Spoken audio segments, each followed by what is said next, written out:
2009 peut être l'année de naissance d'un nouveau capitalisme, d'un nouvel ordre mondial. Et j'en appelle à tous les gouvernements. Aucun d'entre nous n'en sortira en faisant sa propre politique dans son coin, isolé de ce que font les autres. On ira ensemble vers ce nouvel ordre mondial. Et personne, je dis bien personne, ne pourra s'y opposer. Car à travers le monde, les forces au service du changement sont considérablement plus fortes que les conservatismes et les immobilismes.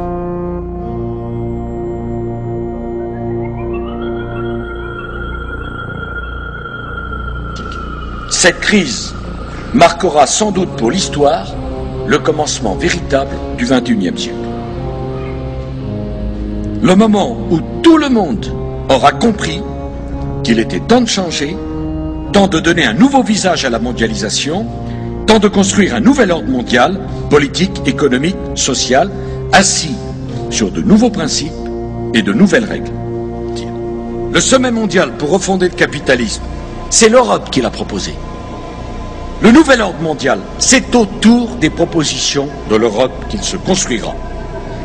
Plus que jamais, l'Europe prend conscience qu'elle a besoin d'un véritable gouvernement économique, dont elle vient d'expérimenter ce qu'il pourrait être et l'utilité qu'il pourrait avoir.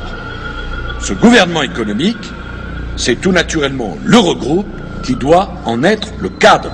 On arrive ce qui sera la meilleure antidote à la dangereuse tentation du protectionnisme, de l'anticapitalisme, du dirigisme bureaucratique que les désordres actuels vont immanquablement nourrir. Et le doute grandira si les Français ont le sentiment qu'on leur cache quelque chose. C'est la première fois que je m'exprime au nom de la France à cette tribune.